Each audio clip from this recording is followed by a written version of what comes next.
എല്ലാവർക്കും നമസ്കാരം. ഞാൻ കുറച്ച് ദിവസമായിട്ട് ഒരു ഓട്ടോ കാത്തു നിൽക്കുകയാണ്. ഏത് ഓട്ടോയാണെന്ന് നിങ്ങൾക്ക് മനസ്സിലായി കാണും. എറണാകുളം ജില്ലയിലെ UDF കൊണ്ടുവന്ന വികസനങ്ങൾ, ആ പ്രവർത്തനങ്ങളെല്ലാം കാണിക്കാൻ വേണ്ടിയിട്ട് ഒരു ഓട്ടോയുടെ ഒരു തർക്കം ഉണ്ടായിരുന്നു. ഓട്ടോയുമായിട്ട് വരാമെന്ന് പറഞ്ഞ ചാനലുകാരെയും കണ്ടില്ല, ഓട്ടോയിൽ കയറാമെന്ന് പറഞ്ഞ ആളെയും കണ്ടില്ല. അതുകൊണ്ട് നമ്മൾ തന്നെ ഒരു ഓട്ടോ പിടിച്ച് എറണാകുളം ജില്ലയിലെ UDF കൊണ്ടുവന്ന വികസന പ്രവർത്തനങ്ങളിൽ ചിലത് കാണാമെന്ന് വിചാരിക്കുകയാണ്.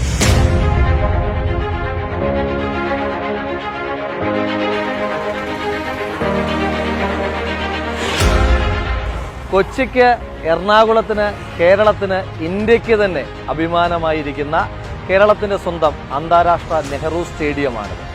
കണ്ണായ സ്ഥലത്ത് കളിക്കളം എന്തിന് കരുണാകര എന്ന് ചോദിച്ച ഇടതുപക്ഷക്കാരന്റെ മുദ്രാവാക്യം വിളിയെല്ലാം സിക്സർ വായിച്ച് ലീഡർ ശ്രീ K. കരുണാകരൻ കൊണ്ടുവന്ന അന്താരാഷ്ട്ര നെഹ്റു സ്റ്റേഡിയം. അടയാളപ്പെടുത്തുക കാലമേ, ഇത് ഘടികാരം നിലയ്ക്കുന്ന സമയം. അതെ, കാലം അടയാളപ്പെടുത്തിയപ്പോൾ കലൂർ സ്റ്റേഡിയം K. കരുണാകരന്റെ പേരിൽ എഴുതപ്പെട്ടു. ഇവിടെ നിലച്ചത് ഘടികാരമായിരുന്നില്ല, CPM-കാരന്റെ മുദ്രാവാക്യങ്ങൾ പരാജയപ്പെട്ടതിന്റെ ശൂന്യതയാണ് ഇവിടെ നിലച്ചത്.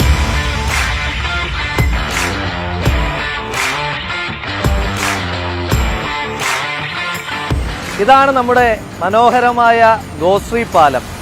ഈ പാലത്തിന്റെ ചുറ്റുവട്ടത്തുള്ള പഴയ ആളുകളുടെ കാതിൽ ഇപ്പോഴും ആ മുദ്രാവാക്യം CPM-ന്റെ മുഴങ്ങുന്നുണ്ടാകും. പാലമല്ല വേണ്ടത്, പായലുമാറ്റു ആന്റണിയെ. അതെ, ശ്രീ AK ആന്റണി ഈ ഗോശ്രീ പാലം, വൈപ്പിനെന്ന് പറയുന്ന ഈ ദ്വീപ് പ്രദേശത്തെ എറണാകുളത്തിന്റെ പൊതുകരയുമായിട്ട് ബന്ധിപ്പിച്ച ഈ മനോഹരമായ പാലം ഇവിടെ AK ആന്റണി കൊണ്ടുവന്നപ്പോൾ അതിനെതിരായി ഇടതുപക്ഷം വിളിച്ച അതിശക്തമായ മുദ്രാവാക്യമുണ്ട്, സമരമുണ്ട്. ആ മുദ്രാവാക്യത്തെ, സമരത്തെ പരാജയപ്പെടുത്തിയിട്ടാണ് നമ്മൾ ഈ ഗോശ്രീ പാലം കൊണ്ടുവന്നത്.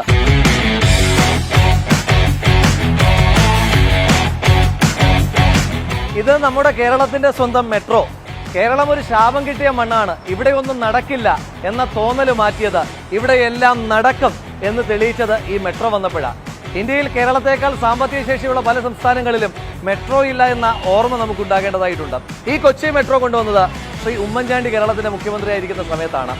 ഈ തൃക്കാക്കരയിൽ പ്രചരണം ആരംഭിച്ചപ്പോൾ മുതൽ ഏറ്റവും അധികം വോട്ടർമാർ പരാതി പറഞ്ഞത്, എന്തിനേറെ പറയുന്നു, CPM-ന്റെ സ്ഥാനാർത്ഥി കൺവെൻഷനിൽ ഒരു മുതിർന്ന നേതാവ് പറഞ്ഞത് താൻ സമ്മേളന നഗരിയിലേക്ക് എത്താൻ വളരെ വൈകിയെന്നാണ്. ഇതിനൊക്കെ ഒരു പരിഹാരം എന്ന് പറയുന്നത് മെട്രോയുടെ എക്സ്റ്റൻഷൻ ആയിരുന്നു. കലൂരിൽ നിന്ന് കാക്കനാട്ടേക്കുള്ള എക്സ്റ്റൻഷൻ അത് ഈ സർക്കാർ നടത്തിയിരുന്നുവെങ്കിൽ എറണാകുളം നഗരത്തിലെ, പ്രത്യേകിച്ച് തൃക്കാക്കരക്കാരുടെ ഈ ബ്ലോക്കിൽപ്പെട്ടുള്ള സമയം കൊല്ലി ഏർപ്പാടുകൾ അവസാനിപ്പിക്കുവാൻ കഴിയുമായിരുന്നു. ഉമ്മൻചാണ്ടി അധികാരത്തിലിരിക്കുമ്പോൾ തന്നെ ഈ എക്സ്റ്റൻഷനുള്ള ഇൻ പ്രിൻസിപ്പൽ അനുമതി നമുക്ക് ലഭിച്ചതുമാണ്. എന്നാൽ ഒരു കല്ലിടാൻ പോലും കഴിയാത്ത സർക്കാരാണ് ഇപ്പോൾ കേരളയിൽ കൊണ്ടുവരാൻ വേണ്ടി നിൽക്കുന്നത്.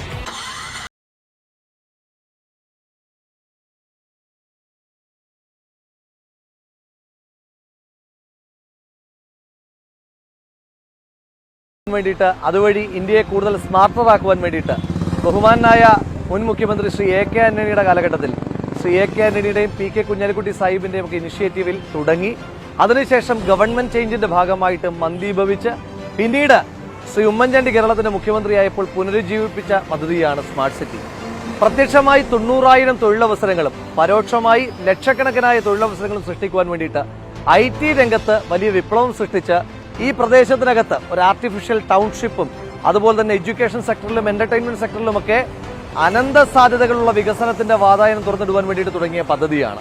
ദുബായ് ആസ്ഥാനമായിട്ടുള്ള ടീക്കോവുമായി കരാർ ഒപ്പിട്ടതിന് ശേഷം കഴിഞ്ഞ 10 വർഷം കൊണ്ടാണ് 90,000 തൊഴിലവസരങ്ങൾ സൃഷ്ടിക്കപ്പെടുമെന്ന് നമ്മൾ വിചാരിച്ചിരുന്നത്. എന്നാൽ അതിനകത്തെ 6 വർഷവും ഭരിച്ചത് കേരളത്തിലെ ഇടതുപക്ഷ സർക്കാരാണ്. സർക്കാരിന്റെ നയങ്ങൾ കാരണം എത്ര കണ്ട് തൊഴിലവസരങ്ങൾ സൃഷ്ടിക്കുവാൻ കഴിഞ്ഞിട്ടുണ്ട് എന്ന് ഇവിടുത്തെ ഉദ്യോഗാർത്ഥികൾ തന്നെ സാക്ഷ്യപ്പെടുത്തുന്നുണ്ട്. അപ്പോൾ ഇവർ വികസനത്തെ എങ്ങോട്ടാണ് കൊണ്ടുപോകുന്നത്, എത്രമാത്രം പിന്നോട്ടടിക്കുന്നു എന്നുള്ളതിന്റെ മറ്റൊരു തെളിവാണ് സ്മാർട്ട് സിറ്റി.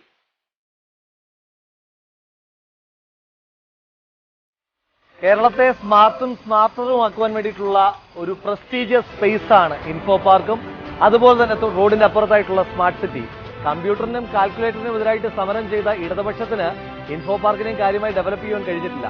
നമ്മുടെ നാട്ടിലെ ഉന്നത വിദ്യാഭ്യാസം നേടിയ ചെറുപ്പക്കാരുടെ ഒരാശാ കേന്ദ്രമാണ്. ഇവിടെ നിന്ന് ഹൈദരാബാദിലേക്കും ബാംഗ്ലൂരിലേക്കും മറ്റ് രാജ്യങ്ങളിലേക്കും ഉണ്ടാകുന്ന ബ്രെയിൻ ഡ്രെയിനെ വലിയ പരിധി വരെ തടഞ്ഞു നിർത്തുന്ന 2 സ്ഥാപനങ്ങളുടെ ഒത്തനടുക്കാണ് നമ്മളിപ്പോൾ നിൽക്കുന്നത്. ഇതെല്ലാം UDF-ന്റെ സൃഷ്ടിയാണെന്ന് പറയുമ്പോൾ നമുക്ക് വലിയ അഭിമാനമാണുള്ളത്. ഈ വിമാനം ഇപ്പോൾ വന്നിറങ്ങിയത് സഖാവ് എസ് ശർമ്മയുടെ നെഞ്ചത്തല്ല, മറിച്ച് ലീഡർ ശ്രീ കെ കരുണാകരന്റെ നിശ്ചയദാർഢ്യത്തിന്റെ റൺവേയിലാണ് വന്നിറങ്ങിയിരിക്കുന്നത്. കേരളത്തിന് ഏറ്റവും അധികം സാധ്യതകൾ തുറന്ന നെടുമ്പാശ്ശേരി വിമാനത്താവളം UDF ഗവൺമെന്റിന്റെ കാലഘട്ടത്തിൽ ശ്രീ കെ കരുണാകരന്റെ നിശ്ചയദാർഢ്യത്തോടുകൂടി തുടങ്ങിയ ഈ വിമാനത്താവളം വന്നപ്പോൾ എസ് ശർമ്മ വിളിച്ച മുദ്രാവാക്യമാണ് എന്റെ നെഞ്ചത്തൂടെയല്ലാതെ ഈ വിമാനം ഇറങ്ങാൻ അനുവദിക്കില്ല കരുണാകര.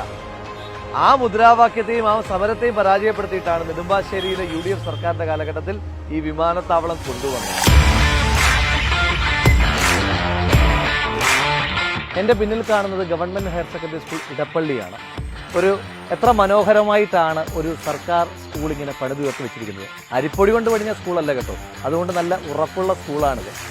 ഈ സ്കൂളിന്റെ മാത്രം പ്രത്യേകതയല്ല, തൃക്കാക്കര മണ്ഡലത്തിലെ ഒട്ടുമുക്കാൽ സ്കൂളുകളും PT മനോഹരമാക്കിയിട്ടുണ്ട് അദ്ദേഹത്തിന്റെ കാലഘട്ടത്തിൽ.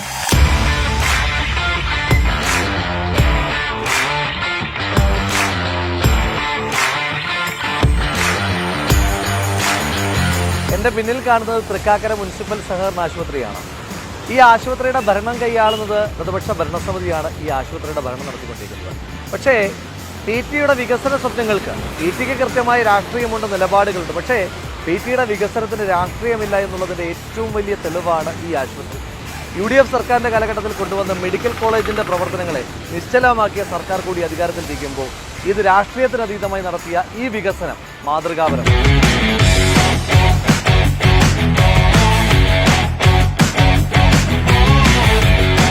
പനമ്പള്ളി നഗറിലെ റോഡിന്റെ പ്രത്യേകത ശ്രീ PT തോമസ് MLA ആയിരിക്കുന്ന കാലഘട്ടത്തിൽ ആസ്തി വികസന ഫണ്ട് ഉപയോഗിച്ചുകൊണ്ട് മാത്രം നിർമ്മിച്ച റോഡാണ്.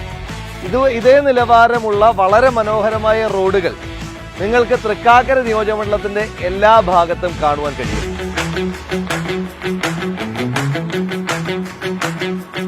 നമ്മുടെ തൃക്കാക്കരയും എറണാകുളത്തെയും ജനങ്ങൾക്ക് ഏറ്റവും ആശ്വാസകരമാകുന്ന ഒരു അണ്ടർപാസാണ് ഇത്. ബഹുമാനരായ ശ്രീ ഐബിയുടെ എറണാകുളത്തിന്റെ MLA-യും ശ്രീ PT തോമസ് തൃക്കാക്കരയുടെ MLA-യുമായിരുന്ന കാലഘട്ടത്തിൽ പണിതതാണ്. അവരുടെ ആസ്തി വികസന ഫണ്ട് റെയിൽവേയിൽ കെട്ടിവെച്ച് പണിതതാണ് ഈ അണ്ടർപാസ്. അമൃത ആശുപത്രിയിലേക്ക് എത്തുന്ന രോഗികളുമായി എത്തുന്ന ആംബുലൻസുകൾ ഈ സിഗ്നലിൽ കുടുങ്ങുന്ന സാഹചര്യം ഉണ്ടായിരുന്നു. അതുപോലെ ഇവിടെ ഒരു പള്ളിയുണ്ട്, അതുപോലെ ഒരു ക്ഷേത്രമുണ്ട്. ഈ പ്രദേശത്തുള്ള ആളുകൾക്കാകെ ഗുണകരമാകുന്ന രീതിയിലാണ് ഈ അണ്ടർപാസ് ഇവിടെ നിർമ്മിക്കപ്പെട്ടത്. ഇവിടെയും CPM ഏരിയ കമ്മിറ്റിയുടെ നേതൃത്വത്തിൽ ഒരു സമരം ഉണ്ടായിരുന്നു എന്ന് പറഞ്ഞാൽ നിങ്ങളാരും ഞെട്ടരുത്.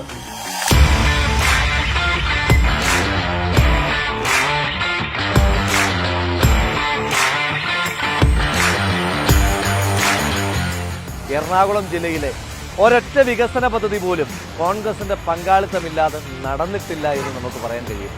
CPM-മായി കൊണ്ടുവന്ന് അവരായി പൂർത്തീകരിച്ച ഒരൊറ്റ പദ്ധതി പോലും ഈ ജില്ലയിലില്ല എന്നുള്ളതാണ് UDF ഈ ജില്ലയുടെ വികസന ഭൂപടത്തിൽ എത്രമാത്രം ആഴത്തിൽ പേരുള്ള സംഘടനയാണ് എന്ന് തെളിയിക്കുന്നത്.